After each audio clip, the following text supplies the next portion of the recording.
Bienvenue sur cette chaîne YouTube qui vous invite à plonger dans les profondeurs de votre esprit.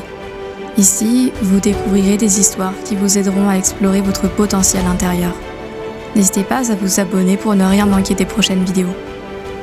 Maintenant, fermez les yeux, respirez profondément et laissez-vous guider par ma voix. Un vieux Chinois, avant de mourir, fit un vœu. Il désirait voir l'enfer et le paradis. Comme sa vie s'était déroulée dans l'honnêteté, son vœu fut exaucé. On le conduisit d'abord en enfer. Il vit des tables couvertes de nourriture délicieuse, mais les convives paraissaient affamés et furieux. Assis à 2 mètres des tables, il devait utiliser de très longues baguettes et ne parvenait à faire pénétrer aucune nourriture dans leur bouche, d'où leur souffrance et leur colère.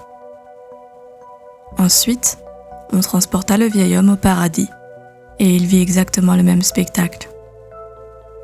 Oui, raconta-t-il à son retour, les mêmes tables, la même nourriture, les mêmes baguettes, mais tous les convives semblaient heureux et rassasiés. Pourquoi ? Lui demanda quelqu'un. Parce qu'ils se nourrissaient les uns les autres. Cette histoire met en évidence l'importance de l'altruisme et de l'entraide dans nos relations avec les autres. Les scènes similaires, vues à la fois en enfer et au paradis, représentent le pouvoir des actions désintéressées et de la générosité dans nos vies. Au paradis, les convives se sentaient heureux et rassasiés parce qu'ils se nourrissaient les uns les autres. Cela montre que le bonheur et la satisfaction personnelle peuvent être atteints en contribuant au bien-être des autres, en partageant et en apportant de l'aide à ceux qui en ont besoin. En revanche, en enfer, les convives étaient frustrés et en colère, car ils se concentraient uniquement sur eux-mêmes, incapables d'utiliser leurs baguettes longues pour se nourrir.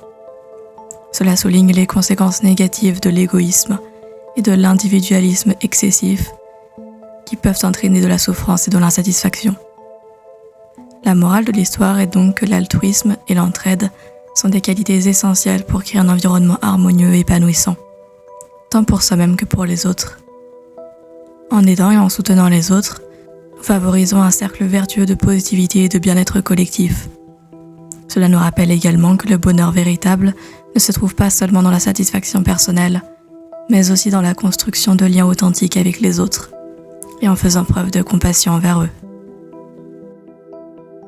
J'espère sincèrement que cette histoire vous a plu. Si vous avez apprécié cette expérience et que vous souhaitez en découvrir davantage, n'hésitez pas à liker cette vidéo, à laisser un commentaire pour partager vos impressions et à vous abonner à la chaîne. Votre soutien est précieux et cela me ferait vraiment plaisir de vous retrouver dans les prochaines histoires. À très vite.